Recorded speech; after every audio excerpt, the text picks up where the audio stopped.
Territoire d'info, Public Sénat, Sud Radio.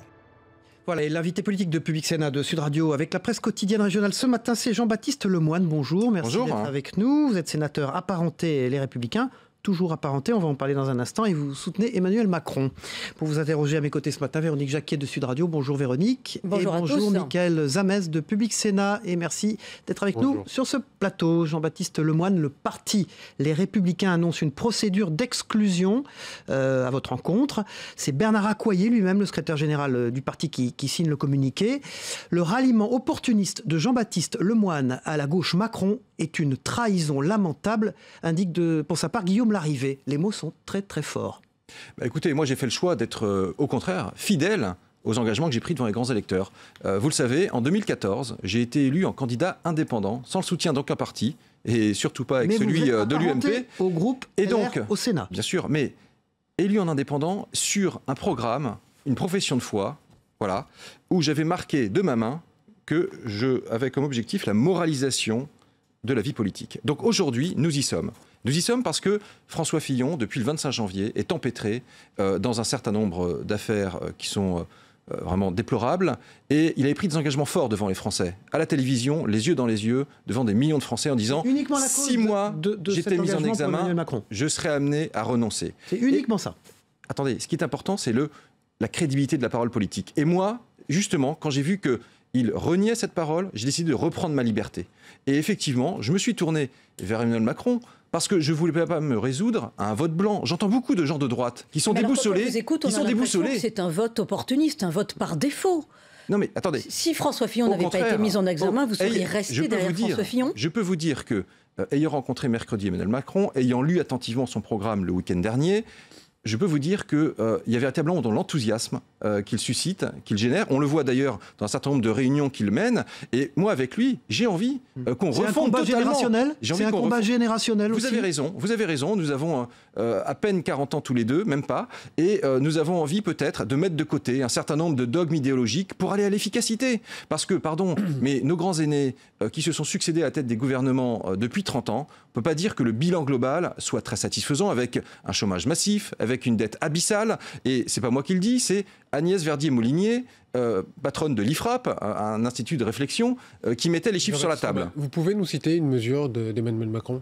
Oui, bien sûr. Alors par exemple, sur le régalien, moi, j'adhère à 100% sur la création de 10 000 postes de policiers et gendarmes. J'adhère à 100% avec la création de 15 000 places de prison. J'adhère à 100% avec un budget de la défense porté à 2% du PIB. Et en matière économique et sociale, j'ai été rapporteur de la loi travail ici au Sénat. On est dans la même philosophie. Une philosophie d'ailleurs qui est celle de la droite, c'est-à-dire de décentraliser le dialogue social, de faire en sorte qu'il se fasse au plus près dans l'entreprise. Mais quand vous dites on dépasse les clivages gauche-droite, est-ce que vous ne faites pas le jeu de Marine Le Pen qui parle du MPS ? Mais je crois que du tout. Justement, on veut aller à l'efficacité. Les Français, ce qu'ils veulent, vous savez, je pense qu'ils voteront moins Marine Le Pen si demain, il y a de l'emploi qui se crée à nouveau massivement, s'il y a le chômage qui baisse, s'il y a le sentiment d'être protégé par l'État. Et donc, nous, notre pari, c'est ça. C'est apporter des réponses concrètes, des réponses crédibles pour faire baisser le vote national. Et je vois bien qu'il y a une envie dans le pays de renverser la table. Mais je préfère renverser la table avec Emmanuel Macron et pas la prendre sur la figure, parce que Marine Le Pen, il y a quand même beaucoup de conséquences négatives à toutes les mesures qu'elle préconise. Vous allez être ce soir à Villers-Cotterêts, puis en meeting à Reims, et puis éventuellement en meeting également à Dijon la semaine prochaine. Vous n'avez pas peur d'être affiché comme cela, un peu comme une prise de guerre ? Je ne suis pas une prise de guerre, c'est moi qui, volontairement, ai fait la démarche au terme de l'examen de conscience, auquel nous avait appelé François Fillon, qui a fait cette démarche de me rapprocher d'Emmanuel Macron en disant on est quelque part peut-être un peu en 58, c'est un moment de tout refonder.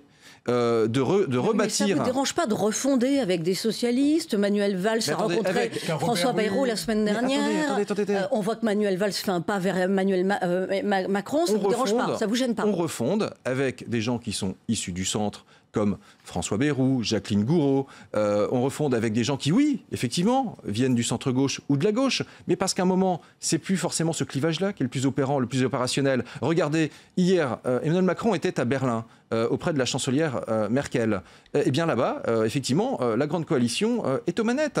Et on a vu qu'un certain nombre de réformes, peut-être, peuvent se faire dès lors qu'on évite de se jeter la patate chaude, de dire, regardez, c'est la droite, c'est la gauche, etc. Voilà. Est-ce que vous avez prévenu Alain Juppé de votre choix? Tout à fait, je l'ai prévenu, je lui ai mis un message et qu'est-ce qu'il m'a répondu, tout à fait. Et lui, naturellement, il était candidat à la primaire, donc il est fidèle à cet esprit-là. Il a parrainé François Fillon. Exactement, mais je peux vous dire qu'il comprend en tous les cas et il trouve courageux et honnête. Vous appelez ce matin ceux qui n'osent pas franchir le pas à y aller franchement. Tout à fait. Moi, je dis vraiment, je lance un appel aux électeurs de la droite et du centre en leur disant n'ayez pas peur, vous y réfléchissez. Eh bien, faites comme moi. Le 23 avril, glissez un bulletin de vote Emmanuel Macron et même rejoignez-nous. Depuis que j'ai annoncé ma décision, je peux vous dire que les messages, les SMS, j'en ai des centaines et des centaines, 5 ou 600, de collègues parlementaires et notamment de quelques collègues parlementaires ou maires de grandes villes de France qui me disent « Écoute, ta démarche nous interpelle, ça nous intéresse, on y réfléchit ». Peut-être voyons-nous. Jean-Baptiste Lemoyne. Je ne veux pas donner de nom parce que... Non, pourquoi Parce que ce sont des processus, je dirais, très personnels. Mais pour que ce soit très clair, justement, pour tous les Français, est-ce que vous avez dealé un poste? Est-ce que vous avez dealé une façon de faire campagne avec Emmanuel Macron? De quoi vous parlez? De poste? Non. Ce que je veux, c'est véritablement faire en sorte qu'on refonde tout ce paysage politique. Et en revanche, j'ai dit à Emmanuel Macron... Vous pourriez participer à un exécutif avec Emmanuel Macron. J'ai dit à Emmanuel Macron... Je ne suis pas là juste pour faire une déclaration de soutien. Moi, quand je m'engage, c'est à 100%. Donc, je lui dis, je prendrai part à votre campagne à 100%. Et il est tout à fait d'accord là-dessus. C'est lui qui appartient et il revient d'annoncer la place qu'il souhaite que j'occupe dans ce dispositif. Donc vous entérinez la droite telle qu'elle est. C'est l'explosion de la droite, avec vous comme ralliement et avec ceux que vous appelez à vous suivre. Mais vous savez, je ne suis pas le premier, finalement. Je rejoins des gens comme Renaud Dutreil, Jean-Paul Delevoye. Renaud Dutreil, il avait fondé l'Union en mouvement en 2001. Ils ne sont pas parlementaires. Oui, tout à fait. Mais ce que je veux dire, c'est qu'on a ce point commun d'avoir été à l'Union en mouvement ou à l'UMP. Et à l'époque, c'était un vaste mouvement qui allait de Philippe Douste-Blazy au centre, jusqu'à Nicolas Dupont-Aignan inclus. Et depuis les Républicains ont rétréci au lavage. Gouverne-t-il Emmanuel Macron élu? Eh bien, il gouvernera avec une majorité présidentielle, avec des députés qui seront issus, pour certains, de la droite, d'autres du centre, d'autres qui sont société civile, et puis certains qui viendront de la gauche. Mais au moins, on aura un agenda partagé, on aura un agenda des réformes, des priorités. On saura que sur l'essentiel, on est d'accord. Sur votre plan un petit peu plus personnel, au Sénat, ça veut dire que vous quittez le groupe des Républicains au Sénat? En toute cohérence, je suis apparenté, donc je vais me désapparenter. Pendant quelques jours, je serai sûrement non inscrit avant de rallier un autre groupe en tant qu'apparenté. Je précise bien l'apparentement parce que, vous savez, j'ai cette liberté de ton et de parole depuis 2014, je tiens à la garder. C'est ce qui me permet de l'exercer aujourd'hui et de dire ma part de vérité dans un moment important de la vie démocratique française. Est-ce que la goutte d'eau qui a fait déborder le vase, c'est l'affaire des costumes de François Fillon? Vous avez vu qu'une enquête va être jointe aux autres enquêtes concernant cette partie-là précise des reproches qui lui sont faits. Est-ce que ça a été la goutte d'eau là, ces dernières heures qui ont fait déborder le vase? En réalité, pour moi, la goutte d'eau, c'est le non-respect de la parole donnée le 27 janvier au JT. Donc ça remonte quand même. Mais oui, mais c'est pour ça que j'étais très engagé pour appeler au plan B. Vous avez tardé au fond. Non, j'ai tout fait d'abord pour faire en sorte que dans ma famille politique, y compris en lui parlant, à lui. Moi, j'ai parlé à Bruno Retailleau, nous avons échangé de nombreux messages là-dessus. J'ai vu que ça n'a pas bougé. J'ai appelé publiquement au plan B et au fait que François Fillon se pose la question peut-être de passer le flambeau à Alain Juppé, parce que moi, je me suis engagé très fortement auprès d'Alain Juppé et aujourd'hui auprès d'Emmanuel Macron. En réalité, je vois que ces deux hommes, ils ont à la fois en commun le souci de la crédibilité, pas dire n'importe quoi, de l'équité, réformer dans la justice. Macron propose une réforme des retraites équitable. Et par ailleurs... Le flambeau d'Alain Juppé, c'est Emmanuel Macron. Dans tous les cas, je pense qu'il fait vivre une partie du message d'Alain Juppé. Une partie du message. Notamment celui sur la France qui se fissure en silence. Parce qu'on a aujourd'hui une France rurale qui se sent reléguée. On a une France des quartiers qui se sent mal à l'aise. On a une France métropolitaine qui va mieux. Je pense que tant Alain Juppé qu'Emmanuel Macron ont cette faculté à réunir, à rassembler et à être fédérateurs. Oui, pour l'instant, c'est un vœu pieux. Mais êtes-vous d'accord avec toutes les propositions d'Emmanuel Macron? Par exemple, ce matin, une tribune dans le Figaro Figaro, où il explique, où il redit pourquoi il pense qu'il n'y a pas une culture française, pourquoi elle est diverse. Il dit le terme d'identité ne peut être accolé à celui de culture française. Est-ce que vous partagez cet avis, vous qui venez de la droite? Alors je sais que vous allez me dire, il n'y a plus de droite ni de gauche. Mais enfin... Moi, vous savez, j'ai pris ma décision en lisant son livre. Et je vous lis un passage qui m'a interpellé. Français, je pense que notre destin est de renouer le fil de cette histoire qui nous voit, depuis plus de 1000 ans, tenir dans le concert des nations cette place incomparable. La France est aimée pour le rang qu'elle tient, la voix qu'elle porte, pour sa culture, sa force, son peuple, sa langue et ses talents. Moi, ça me parle. Emmanuel Macron, il permet de réconcilier effectivement la droite et la gauche. Il permet de réconcilier les Chouans et les communards. Il permet de réconcilier Ronsard et Corps-Malade. Mais derrière cette démarche, est-ce qu'il y a une véritable colonne vertébrale Est-ce qu'il y a une véritable colonne vertébrale derrière cette démarche? Oui, une fois qu'on a dit, on fait la synthèse. Moi, je le pense authentiquement, pour l'avoir rencontré, pour avoir discuté avec lui. Je pense qu'il est véritablement habité par cette démarche. Et d'ailleurs, c'est assez communicatif, vous savez. On le voit, il suscite une adhésion, un enthousiasme. L'élection présidentielle, c'est la rencontre entre un homme, dit-on, et le peuple. Je crois que la rencontre, elle est en train de se faire. On le voit sous nos yeux, c'est une évidence. Michael Zavès. Pour François Fillon, c'est fini, selon vous? Il n'y a plus aucune chance? Faut jamais dire, vous savez, jamais dire jamais, et on voit bien que les élections sont pleines de rebondissements, mais je crois que le lien avec les Français, il est durablement altéré. Vous savez, il y a un tel discrédit de la parole publique, et là, malheureusement, il vient ajouter à ce discrédit. Les débats de lundi, notamment le grand débat qui est attendu, ça peut encore changer la donne? Je crois que ce sera le moment d'ailleurs de rentrer dans le débat projet contre projet. Je pense que le projet de François Fillon, je l'avais dit déjà en soutenant Alain Juppé, sur un certain nombre de points, notamment les 500 000 fonctionnaires qu'il veut supprimer, n'était pas forcément crédible et réaliste. C'est important de ne pas raconter des balivernes. Vous avez été rapporteur de la loi travail ici au Sénat. Oui. Notamment sur les 35 heures, François Fillon a remis en cause ce qu'il avait proposé, notamment sur les 35 heures. Ce ne sera plus à la hache, comme il l'a dit, mais il va revenir un peu en arrière. Ça ne vous séduit pas? Ça ne vous permet pas de revenir au bercail?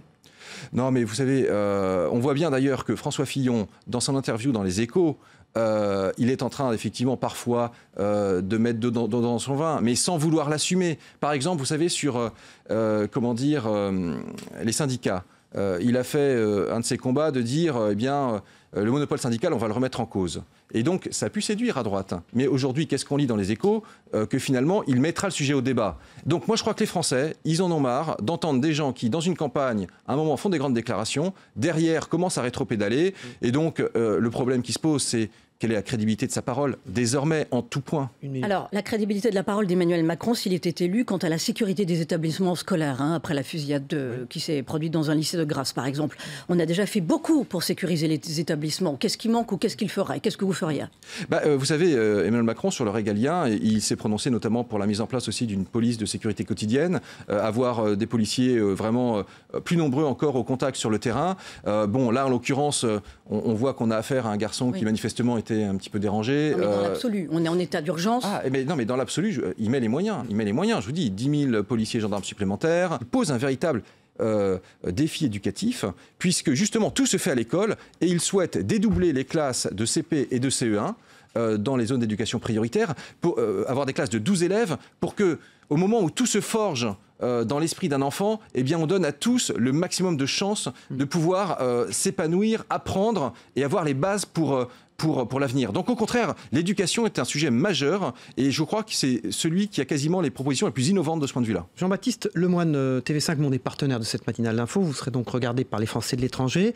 La présidentielle ne donne pas envie aux expatriés de rentrer en France. C'est aujourd'hui une enquête qui est dans le Figaro. Ça vous étonne? Et ce que j'entends aussi, j'ai eu beaucoup de messages de Français établis hors de France qui me disent, vous n'imaginez pas l'image que les affaires de François Fillon renvoient de la France. Parce que vous savez, les ministres des gouvernements scandinaves, quand ils achètent 3 bonbons Haribo avec la carte bleue du ministère, ils se font virer. Alors, je peux vous dire que quand on voit l'échelle des sujets qui se posent aujourd'hui à François Fillon, l'étranger nous regarde avec des yeux hallucinés. Donc, je crois qu'il est temps un peu de normaliser tout ça.